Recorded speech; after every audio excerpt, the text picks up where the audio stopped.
حضرت مولانا محمد قاسم نانوتوی رحمہ اللہ تعالی قاسم العلوم والخیرات دارالعلوم دیوبند کے بانیان میں سے ایک ہیں، اور ہمارے مسلک اہل سنت والجماعت احناف دیوبند کے ماتھے کا جھومر ہیں۔ اللہ رب العزت نے بے حد ان سے کام لیا ہے، خصوصاً عقائد کے معاملے میں۔ حضرت مولانا قاسم نانوتوی رحمۃ اللہ علیہ کے ایک قصیدہ ہے، اور اس قصیدے کے میں 2 شعر پڑھتا ہوں جس پر اعتراضات کیے جاتے ہیں۔ حضرت فرماتے ہیں، امیدیں لاکھوں ہیں لیکن بڑی امید ہے یہ کہ ہو سگانے مدینہ میں میرا نام شمار، جیوں تو ساتھ سگانے حرم کے تیرے پھروں، مروں تو کھائیں مدینہ کے مجھ کو مور و مار۔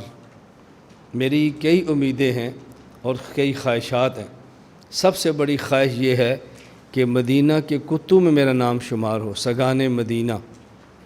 میں زندہ رہوں تو مدینہ کے کتوں کے ساتھ مدینہ کی گلیوں میں پھروں، اور جب میں مر جاؤں تو مدینہ کے مور و مار، کیڑے مکوڑے سانپ یہ مجھ کو کھائیں۔ اس پر ایک غیر مقلد نے اعتراض کیا، اور یہ اعتراض کلپ کی صورت میں سوشل میڈیا پہ گردش بھی کرتا رہا کافی عرصہ تک۔ اشکال کیا تھا؟ اللہ رب العزت فرماتے ہیں، لقد خلقنا الانسان فی احسن تقویم وَلَقَدْ كَرَّمْنَا بنی آدم۔ ہم نے انسان کو اشرف المخلوقات اور احسن المخلوقات بنایا ہے، سب سے خوبصورت اور سب سے معزز۔ لیکن دیوبند کے بانی، جن کو دیوبند اپنا سب سے بڑا سمجھتے ہیں، ان کو انسان ہونے پر عار ہے اور عیب ہے، اور وہ کہتے ہیں کاش میں انسان نہ ہوتا بلکہ کتا ہوتا۔ اس بندے کو انسان ہونے پہ عار محسوس ہوتی ہے، اور تم ان کو اپنا امام بنا رہے ہو۔ ہم نے کہا اگر یہ اعتراض مولانا قاسم نانوتوی پر ہے تو یہی اعتراض پھر سیدنا ابو بکر صدیق رضی اللہ تعالی عنہ پر بھی کرو۔ حضرت علامہ سیوطی رحمۃ اللہ علیہ نے تاریخ الخلفاء میں ایک واقعہ نقل کیا ہے۔ حضرت معاذ بن جبل رضی اللہ عنہ فرماتے ہیں، دخل ابو بکر حائطا، حضرت ابو بکر صدیق رضی اللہ تعالیٰ عنہ ایک باغ میں داخل ہوئے، اور وہاں آپ نے دیکھا کہ ایک پرندہ ایک درخت پہ بیٹھا چہچہا رہا تھا۔ صدیق اکبر فرمانے لگے، طوبی لک یا طیر، اے پرندے تجھے مبارک ہو، تاکل من الشجر، تو درختوں سے کھاتا ہے، وتظل بالشجر، اور درختوں کے سائے میں رہتا ہے، وتصیر الی غیر حساب، اور تیرا کوئی حساب کتاب نہیں ہوگا۔ آگے فرمانے لگے، یا لیت ابا بکر مثلک، اے کاش کہ ابو بکر صدیق بھی تو جیسا ہوتا۔ اب دیکھو تو ابو بکر صدیق رضی اللہ تعالی عنہ پرندہ ہونے کی تمنا فرما رہے ہیں، اور اس سے بھی زیادہ صریح عبارت کہ جہاں وہ خواہش کرتے ہیں کاش میں انسان نہ ہوتا، کنز العمال جلد نمبر 12 صفحہ نمبر 529، اور حدیث کا نمبر ہے 35703۔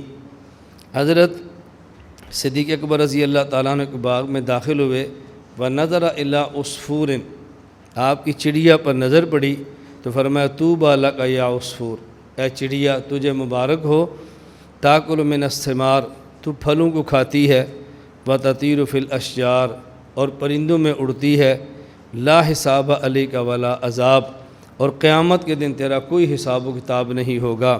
واللہ لوددت انی کبش، اللہ کی قسم میری تمنا یہ ہے، اے کاش کہ ابو بکر کوئی دمبا ہوتا، اس دمبے کو ذبح کیا جاتا، پھر اس کے گوشت کے ٹکڑے کیے جاتے، کچھ کا شوربہ بنا لیا جاتا، اور کچھ کو بھون کر کھا لیا جاتا، اور پھر مجھے لوگ القونی عذرتاً فی الحش، یہ گندگی کے ڈھیر پر مجھے پھینک دیا جاتا، وانی لم اکن خلقت بشرا، اور کاش میں انسان ہوتا ہی نہ، میں انسان بنا کر پیدا ہی نہ کیا جاتا، مجھے چڑیا بنایا جاتا۔ اگر یہ اعتراض مولانا قاسم نانوتوی رحمۃ اللہ علیہ پر ہے تو پھر یہ اعتراض ابو بکر صدیق رضی اللہ تعالیٰ عنہ پر بھی کرو۔ تمنا تو دونوں کی ایک جیسی ہے۔ اس کا معنی یہ ہے کہ اعتراض سیکھ نہیں ہے، محض دیوبند سے چڑ ہے اور کوئی وجہ نہیں ہے، چونکہ ان لوگوں نے کام کیا ہے اس لیے ان کے ساتھ چڑ ہے۔ اللہ اس کام میں مزید برکتیں عطا فرمائے۔ اور اگر کوئی شخص یہ بات کہہ دے کہ جی حضرت ابو بکر صدیق رضی اللہ تعالیٰ عنہ یہ بات فرماتے تھے اس لیے کہ ان پر خشیت الہیہ کا غلبہ تھا۔ ہم نے کہا اگر وہ اس لیے فرماتے ان پر خشیت الہیہ کا غلبہ تھا تو حضرت مولانا قاسم نانوتوی اس لیے فرماتے کہ ان پر محبت محمدیہ کا غلبہ تھا۔ تو خشیت الہیہ میں ایک تمنا کی جائے وہ ٹھیک ہے، تو محبت محمدیہ میں ایک تمنا کی جائے تو یہ غلط کیسے ہے؟ پھر حضرت مولانا قاسم نانوتوی رحمۃ اللہ نے جو فرمایا ہے وہ کیا ہے، اور ابو بکر صدیق نے فرمایا وہ کیا ہے؟ ابو بکر صدیق رضی اللہ تعالیٰ فرماتے ہیں اے کاش میں انسان پیدا ہی نہ ہوتا، مجھے انسان بنایا ہی نہ جاتا۔ اور مولانا قاسم نانوتوی کیا فرما رہے ہیں؟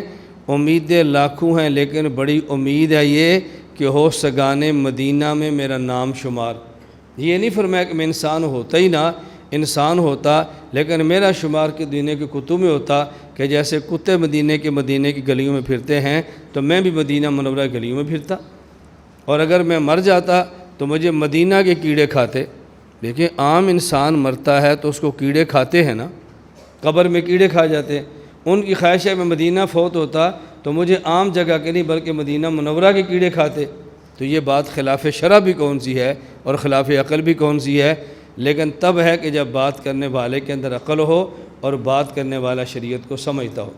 اس لیے قرآن کریم نے کہا نا اولو کون آباؤہم لو یعقلون شیئا ولا یہتدون، جب آباء و اجداد عقل مند ہوں اور ہدایت یافتہ ہوں تو پھر آباء و اجداد کی بات کو مانا جاتا ہے۔